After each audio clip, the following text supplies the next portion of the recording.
Salut à tous! On se retrouve pour une nouvelle vidéo aujourd'hui car comme vous l'avez vu, Brawl Stars chinois ont littéralement leak la prochaine mise à jour de Brawl Stars. Nous avons donc déjà un aperçu du nouveau brawler ainsi que de Ziggy que nous avions déjà présenté dans une précédente vidéo. Nous allons même pouvoir accéder au gameplay. Donc nous pouvons voir que Ziggy a l'air de balancer des petits éclairs sur une zone assez faible par contre. Les éclairs font exactement 1600 dégâts, ce qui est correct mais pas tellement au point de vue de la zone qui est toute petite. Par contre, le super forme un dôme comme il avait été annoncé. Cependant, les dégâts du zone ont l'air assez abusés, 1400, sachant qu'il se déplace et il reste super longtemps, j'ai l'impression. Nous pouvons maintenant passer au premier gadget, et il a l'air d'infliger des dégâts de zone à chaque fois que vous touchez un ennemi, et donc comme un éclair se propager autour.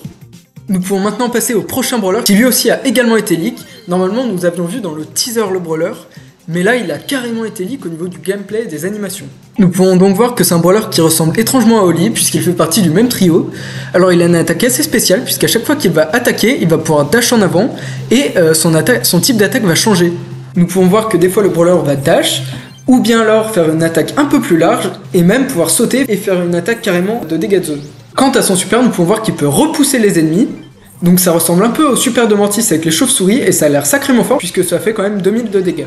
Avant de passer aux ligues des hypercharges et aux skins exclusifs, nous pouvons voir le skin de Corbac dans le Brawl Pass. Pour la petite info, ce skin fait référence à la peste noire où les médecins s'habillaient justement en corbeau, d'où le skin pour Corbac qui est un corbeau. Passons maintenant aux hypercharges. Alors nous pouvons commencer avec celle de Byron. Nous pouvons voir qu'en activant l'hypercharge, cela se fait un simple super mais qui envoie des flèches dans toutes les directions. L'hypercharge n'a pas l'air super forte mais tout dépend des dégâts des petites flèches qui sont envoyées dans tous les sens. Ensuite nous pouvons passer à celle de Meeple. Celle-ci est assez simple à comprendre puisque le super lui permet à la fois de tirer à travers les murs comme un super classique mais également de passer à travers son environnement. Fang sera également une hypercharge et elle sera exactement comme la mutation qu'on a eue avec les sushis. C'est-à-dire qu'il pose à la fois un super classique mais également un qui se met autour de lui et qui le suit.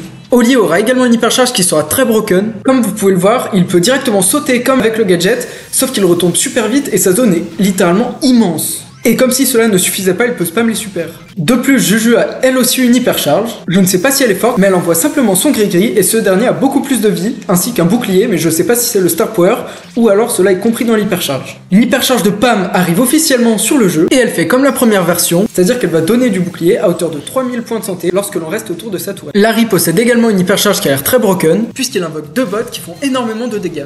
Pour finir, nous pouvons voir l'hypercharge de Trunk, mais nous ne savons absolument pas ce qu'elle fait. L'icône de Shelly, comme celle de Colt, a également été remodel. Et enfin, nous pouvons voir donc la collab avec tous les skins Subway Surfer exclusifs, comme celui de Elisa qui sera le skin du Brawl Pass. Dites-moi si vous aimez bien les skins dans les commentaires et lequel est votre préféré parmi tous ceux qui sont affichés par le leak. Et nous pouvons donc terminer cette vidéo en parlant de l'event. Donc on ne sait pas exactement en quoi ça consiste puisque c'est un leak, mais il a l'air d'avoir certains pouvoirs comme un peu avec Bob l'éponge. Et nous avons l'information qu'il existera plusieurs boîtes et donc potentiellement des boîtes à cosmétiques, c'est-à-dire qu'on pourra débloquer les skins exclusifs en ouvrant des boîtes Subway Surfer. Sur ce, n'oubliez pas de vous abonner et de liker la vidéo pour me soutenir et on se dit à la prochaine.